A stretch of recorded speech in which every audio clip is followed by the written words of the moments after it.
All right, Division III national champion Lucas Malmberg here after the consolations. You'll go tonight for 5th at 125 pounds. What were you hoping to get out of this tournament coming in? I mean, the goal the coach brings us just to get to face the best guys in the country, so at the top, best level. And so, any amount of improvement I can get from this tournament, you know, even if I were to go 0-2, but to learn something from wrestling the best is always a plus. That's what we're looking to get out of it. What have you learned this weekend? Learned I gotta pick up my intensity a little bit. Gotta pick up my intensity. I gotta work on some basic positioning and a lot of positions in my wrestling.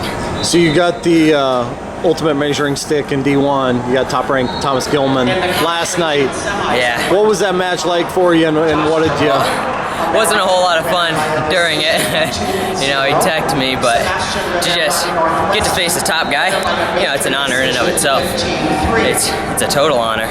And so, you know, just to use that as a measuring stick, how much better I can be looking at that, you know, there's no reason why I can't attack guys with that level of intensity. There's no reason I can't tech every guy like he does.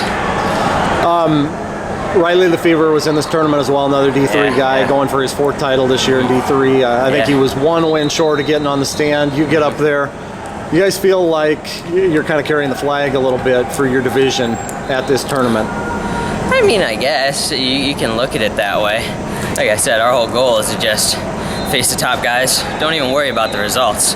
You know, our job is just go out there and wrestle as hard as we can, and you know, the results will take care of themselves. And if they don't end up our way, you know, we're still learning something. That's what it's all about. So I don't feel any pressure carrying a D3 flag or anything like that.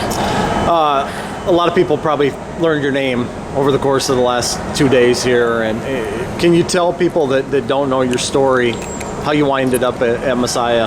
Yeah, I mean, I won 2 state titles in New York at the lowest weight classes. So, you know, I was a tiny guy, weighed maybe 110 pounds my senior year.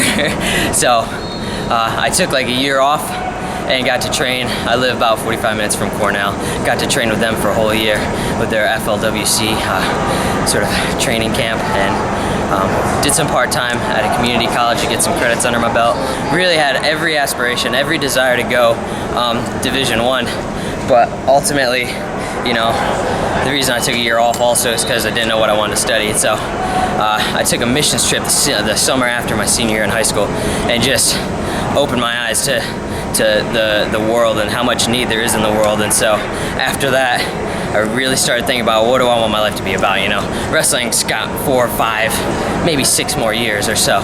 But you know, after that, you know, I sort of realized, and I felt a calling to help the needs of people in other countries through the use of missions. And you know, every D1 school I looked at, you know, they didn't really offer. And then, you know, I'd known Coach Brunk going to a couple camps, known about the school, known it was Christian based, which wasn't what I initially wanted, but they offered a cross-cultural Christian ministries program.